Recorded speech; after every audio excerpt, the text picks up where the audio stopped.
Okay, welcome to the latest episode of PhD-Politico discussions. I'm really excited to be joined by Luke James, who runs a weekly politics podcast called Midfield Politics and is a final year undergrad politics student at Warwick. Hi, Luke. How are you? I'm good, Adam. How are you? I'm good as can be given the lockdown. So today we're talking about, this is the second episode this week on the Catalan Parliament elections. You have an interest in Catalan politics. I saw you tweeting. One of the few English students I found tweeting about it yesterday. So I'm just wondering, how did you first become interested in Catalan politics and Catalan nationalism? Yeah, so it's a little bit niche, but that's kind of my interest in anyway. So back when I was doing my A-levels in 2017, 2018, obviously you had the independence referendum that happened in 1st of October. That kind of sparked my interest in kind of the whole kind of Catalan independence cause, and that's what I eventually went on to write my EPQ about, which is kind of the A-level equivalent of a dissertation. It's like 5,000 words, and I wrote that about kind of what was more significant a factor in kind of the Catalan independence movement, the fiscal imbalance, or kind of cultural and what did you find? What were your findings? I wouldn't say it was particularly academically rigorous at the time, but I kind of argued in favour of kind of the cultural points. So I talked about language, kind of a dance that is kind of specific to the region, that kind of stuff, and then I kind of linked it to the history of kind of how the language was banned, obviously during the Franco era. So yeah, it was really interesting. I think on the economic side as well, there's lots to be said about that, and kind of comparisons to be drawn with kind of how economically important Catalonia is compared to like the southeast of England to the rest of the country. So there's arguments on both sides, but no, it's a really interesting kind of case for sure. Yeah, it's interesting actually. I had a similar situation. I was trying to work out what to write for my undergrad thesis. I'm sure that's a thing you can relate to at the moment. A couple of years ago, I was sort of trying to find a topic, and then obviously the referendum happened, and I was like, I don't know anything about Catalonia. I'm going to find out about Catalonia and write it for my undergrad thesis. And yeah, it was really exciting. And yeah, certainly, and since then, obviously, I've written master's thesis on Scotland, and now I'm doing a PhD on independence movements. So it was really the thing that got me into it. So I am really interested. Obviously, you talked about the October referendum. I'm just curious, what was when it happened at the time? I was wondering, what were your feelings when it happened? What were your sort of instincts when you saw it? I think kind of instinctively, the first thing that you noticed, being someone who hadn't engaged with Catalan politics before that, was simply kind of the reaction from the Madrid government, and I think that's kind of played out in the kind of election yesterday, in terms of where the seats and votes fell. I think that was the thing that stood out, and I think kind of the broader implications of that for the rest of the European Union as well, the way kind of that the response to the referendum was so aggressive in that sense. I think that's what really stood out. And when you kind of compare it to the images that you normally see of democracy in Europe, that's not particularly what you come to expect. So I think that was especially jarring. And I remember kind of starting to write the project.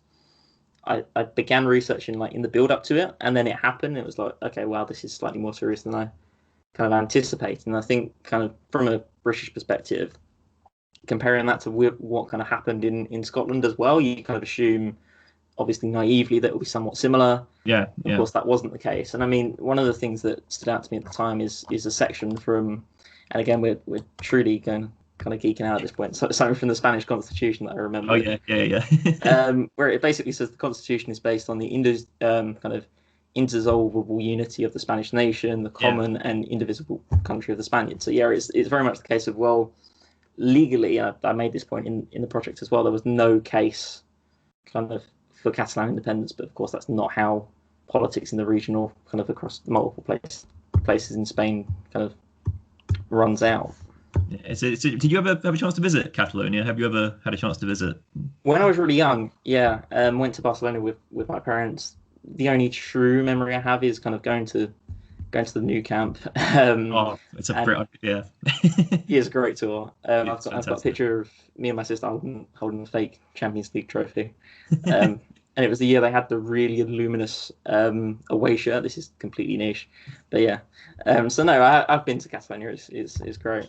Yeah, I went. I went for 12 days during my undergrad thesis. I went to not just Barcelona, but Girona, Lleida, Tarragona as well, the three other big cities. And actually, I went to speaking of football, I went to a game. I went to a Barcelona versus Girona, so a Catalan derby, and it was this incredible moment where the home fans and the away fans all had these big yellow banners with the Libertat written on it, and everyone was sort of shouting Libertat, and it was like, wow, this is incredible. Also, some great football as well. Barcelona won 6-1. So, I mean, it was a great game as well to watch. So, you're writing on for your undergrad thesis. Am I right in saying you're writing about British Euroscepticism? And yeah. So, one thing that really interests me is that comparison between sort of British nationalism and Catalan nationalism. I'm just wondering, do you think they can be put in the sort of same category in any way? It's a really interesting question. I think the answer to that would be no in many respects. I think kind of if you compare the history of Britain and Catalonia, there's kind of very different. An interesting book on that. So it's called Framing Europe by someone called Medrano, and it kind of investigates kind of what national identity is in the context of the European Union. And a lot of the time he kind of asked what British national identity was, and the answers would be very kind of generic things about kind of Western civilization, essentially, kind of the rule of law, democracy, these kinds of things. And of course, that's something that a French person would answer. It's something a Portuguese person would answer. It's not unique. And then you kind of think about kind of the history of Britain, kind of how it was sheltered from lots of stuff that happened in mainland Europe, and obviously how it was world leading and often not in a obviously positive way in terms of democracy. And then you compare it, of course, with Catalonia, which has this long history of wanting independence but never having it, of course, how it was treated during kind of the Franco era. So I think there's very different elements to that, and I think it's why it's slightly different to compare kind of British Euroscepticism, kind of wanting out of the European Union, and kind of Catalanism wanting out of Spain. I would point out that 3 of the 4 sort of, I guess, main pro-independence parties in Catalonia are also pro-EU. I think the one exception is the CUP, which is obviously the left-wing, sort of, I guess you call it the localist party, the left-wing localist party. So yeah, I guess that would be a key difference. So talking about Sunday's election, it was, of course, Valentine's Day here, and for people like me who are lonely and single, it was just a day to watch football. But obviously in Catalonia, it was a big day for their election. It was the fifth Parliament election in Catalonia in just over a decade, which isn't a very particularly good case for PR. I mean, but so I mean, but one thing that really interested me actually was the pictures that came out of the so-called, I don't know if you saw it, the so-called zombie hour, the final hour of the election, which was just for people with COVID or people who were self-isolating because of COVID. And you saw these incredible images of the people in polling booths wearing the full sort of PPE. These incredible pictures. I'm just wondering, what did you make of that? The idea that, you know, voters who had COVID, infected voters in theory, could go out and vote in that last hour. And also, do you think it's something we could use in May if things haven't got better in the UK? I mean, it was and is bizarre, isn't it? The idea that knowingly kind of you'd make an exception to self-isolation to let people vote. But again, it's a really fundamental issue of kind of rights in a democracy, that people were entitled to vote. So how do you facilitate that? I don't know all the context behind kind of what the build-up was with the Catalan issue, but in terms of kind of elections in a pandemic as a whole, I think there needs to be more of a shift towards postal voting. I mean, in the British instance, you'd expect kind of the government and kind of people who organise elections to be saying, well, maybe we should be encouraging more of this, and it's obviously not happened in the UK. So I think kind of holding an election in the pandemic is obviously going to be really, really difficult. And I think if that's a way you can get around it safely, then yeah, go for it. But I think as a whole, I think it just speaks to kind of the era that we're in. And of course, turnout was, as you said in your video earlier today, turnout was way down. It was down, I think, kind of 18% to 25%. 25% down to 25%. Yeah. So we will talk about. I do want to talk about turnout later because it is really interesting. There's a sort of democratic dilemma there, which I think is interesting to discuss. Which I've already seen on Twitter. The arguments around that have already started on Twitter, I've noticed. So looking at I've got the results here. I just want to read them out very quickly. Just so we have the Catalan Socialists won the most votes. They had 33 seats. The Esquerra Republicana de Catalunya, the Republican left, also had 33 seats, but slightly less votes. Junts per Catalunya had 32, so it came a sort of close third. Then you had the populist right Vox Party, which came fourth with 11. You had the CUP, which at this time stood in a sort of electoral coalition with I can't remember what the other party's called. I've got it written here. Guanyem Catalunya, which is Let's Win Catalonia. It's a small little party no one's ever heard of. And then you had En Comú Podem, which is the Catalan wing of Podemos, had 8 seats. You had the Citizens Party, Ciudadanos, which incredibly lost 30 seats, went down to just 6 seats. You had the Partido Popular, which isn't particularly popular. at the moment in Catalonia for obvious reasons. Lost another seat down to 3, and then you had the interesting case of the European Democratic Catalan Party, which in the past had stood as part of Catalonia and the Convergence and Union Party before that. Stood on its own, didn't win any seats, but did win a couple of % of votes. So I'm just wondering, I guess, overall, would you say your sort of thoughts about the results? Yeah, I think obviously the biggest loser, kind of Citizens, down kind of 18.7% in terms of vote share, down to just 6.7%. That's really significant, especially when you kind of look at their past performance, both in kind of Catalonia, but broader on the national scale as well. Is a huge decline. I think that's kind of the biggest issue. But I think kind of if you look at the parties that associate on the right on the unionist side of the equation, they kind of if you add up their vote share, is not what it was previously. And I think that's something that's really interesting. And again, you could talk about how kind of voter turnout plays into that perhaps. But I think that's really significant. I think that kind of speaks to some kind of shift in the electoral politics in Catalonia, whether that's to the left or whether that's just to different parties on the right, kind of remains to be seen. But I think that's really interesting. In terms of some of the other stuff, kind of obviously the Catalan Socialist Party, the PSC, winning an extra 16 seats is huge, and they're obviously one of the big winners, kind of up 9%. I think it is the biggest rise in terms of vote share. So there's lots of different arguments to be made across the board, and of course this is something that's played out in the politics of the situation as well. I mean, Pedro Sanchez tweeted earlier, kind of saying socialism has won the election, fantastic news for making change, and reunion possible. Thank you, Salvador Illa, who's kind of the regional leader, for giving us the dream of forging a better future for Catalonia and Spain. It's always in events like this, it's always inevitable that both sides claim victory. Of course, that's a little bit more jarring kind of post 2020 kind of presidential election in the United States, obviously. But no, I think that's the thing. I think there's a lot for both sides to say, yeah, well, we won out here. But ultimately, kind of the bottom line, I think the thing that kind of internationally people will take away from this is the fact that pro-independence party won a majority of the vote. 59%, yeah. 51%. And I think that's the most significant thing, and the thing, of course, that they're now up to 74 seats in the parliament, up from 71. I think that's really the main takeaway. I think there are things for kind of the PSC to be pleased with, kind of on an individual party basis. The clear winners amongst the unionists. Yeah. But unionism as a whole has not won this election, kind of by my reading anyway. Yeah, no, I do agree with that analysis. I think with the Socialist Party in particular, I think they've benefited from the fact. I think what you've seen on the unionist side is, and obviously it's too early to say, but if I was to hypothesize, I think you'd see lots of unionists have sort of taken the view, because of the pandemic, we're going to support the socialists. We want more money for the healthcare service and that sort of stuff. Also, I think the socialists were much more talking about, even though they did have a very strong position on the independence issue, they did talk a lot about healing and a lot about sort of bringing Catalonia back together. And I think that was, something which a lot of people appealed to. And then obviously you would have had that sort of that. I mean, it was 7% vote for Vox, 6%. I can't remember the exact percentage, but that sort of, you'd have that sort of hardline group of people who probably voted Ciudadanos the last time, who this time obviously would have wanted the hardest nationalist party you could find. In that case, it was sadly the populist right Vox this time. So I think that is interesting. I think also I would say, I think Junts is a really interesting case, right? Because as I said in my previous video, I think it feels like they're losers, but in a way they're also winners, because obviously Carles Puigdemont especially was saying about how we need this 50%. 50% will be the big, the milestone.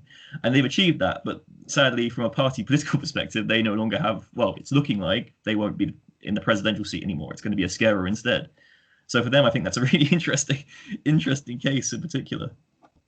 I think kind of the thing to bear in mind with that as well is, of course, they lost 2% from the Democrats going kind of independent absolutely. As well. And they only lost, I say only, but they lost kind of 1.6 percentage points of their vote share on 2017, lost 2 seats. I'm not sure how that would kind of work out if they did keep the Democrats in, kind of how that would affect the number of seats they won. But it's not by any means a disaster. And I think when you have, and of course this is where it's significantly different from what you see in Scotland with kind of one significant party kind of campaigning for independence.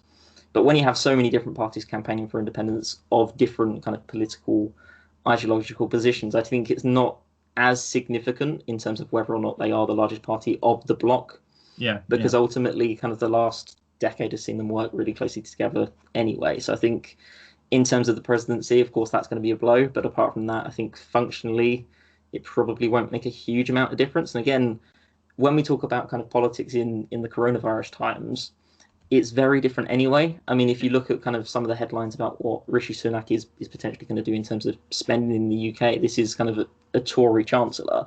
Yeah. So whether there's a left-leaning government in or a right-leaning government in kind of total power, I don't think at this point in time, and again, this is very much specific to now, but I don't think it makes a huge world of difference because governments have to do what they have to do at this point. I did find, I think, with the point about the European Democratic Party, I did find it quite interesting. Almost, there's this sort of irony that they wanted to go on alone. They're obviously an ideologically centre-right party, and I think and obviously this is a dangerous assumption, but had their 2.6% or whatever it was gone to Junts for Catalonia, there's no guarantee it all would have done, but let's say it had, hypothetically, that would have meant, I think, Junts would have, I think, been the biggest party overall. I think they would have beaten the Socialists, if I'm right in my numbers, or definitely would have been the biggest pro-independence party. So I think there's sort of an irony there that a centre-right pro-independence party has just made the centre, arguably he's just made the centre-left party the largest pro-independence party in Catalonia. I think that's something ironic about that. So I do want to finally talk about the turnout. And obviously it's been a big talking point. I've seen a lot of Spanish nationalists on Twitter particularly going, oh, well, look, the turnout's gone down by, I think it was, get the exact number, I think it was 25.5%, I think it was, the decrease. So clearly their first argument is, oh, look, this is completely, that means there is no democratic mandate. This means it's a reduced turnout, there's no mandate. We don't need to give you an independence referendum, seems to be the way it's going to go. Well, I'm just wondering, what do you think about that argument? I mean, I think there could have been a 70% turnout, and they probably would have been saying a similar thing. I think that's just a tendency when you're up against it. You always look, okay, is the result legitimate? And I mean, of course, that was the issue. Of course, there were many issues with the 1st of October referendum, but one of them was kind of turnout so low. Of course, the independent side are going to win. I think the other thing to remember as well, and again to go back to the coronavirus, which seems to be all we do ever at the moment, is kind of course, less people are going to turn out. We're in the middle of kind of a once in a generation kind of global health crisis. So I think in terms of democratic legitimacy of having another referendum, I don't think it's particularly damning for the side that won. I think it's always going to be an excuse for the side that lost. Ultimately, I think it's going to be a way of saying, well, look, our voters potentially didn't turn out in the numbers they would have done. What does this really mean for the future? So, I think it's entirely predictable. I think any election this year, whether it be kind of national or kind of local, I mean, the London elections, for example, the turnout is going to be hugely down. And I think, especially when you compare this election in Catalonia with the one in 2017, 2018, it's a different political context as well. That was very, very kind of visceral and very emotional. This one, of course, there are other things that people are thinking about. It's not necessarily we need to get out and vote right now because kind of the world is in a tricky situation. I mean, obviously, 2017 was obviously a record. It was a record high, 79.1% of the vote, and I think that was obviously, as you said, because there was such an intense political situation at the time. I think so many people thought, "Oh, I've got to," whichever side you were on, you thought, "I have to go out and vote." So I'm not. Obviously, I think it would have gone down without a pandemic anyway. I think sort of 3 years later from that event, I think it naturally would have gone down a bit anyway. I think also another point I would make, and I made this in the last video, was in Scotland in 2011. I wanted to look at this because I was thinking, I wonder what the turnout was at that election. Because obviously that was the election, the SNP won its majority, and the UK government took the view that gave the SNP a mandate to hold a referendum, which of course they did in 2014. And I thought, the turnout's going to be what, 65%?